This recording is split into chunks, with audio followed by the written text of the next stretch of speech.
आइए white ball से।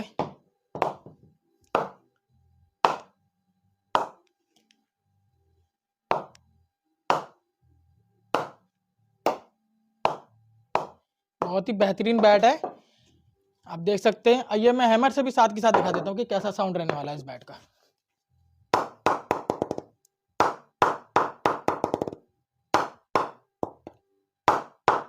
Sound भी बहुत जबरदस्त है। अगर आप इस बैट को परचेस करना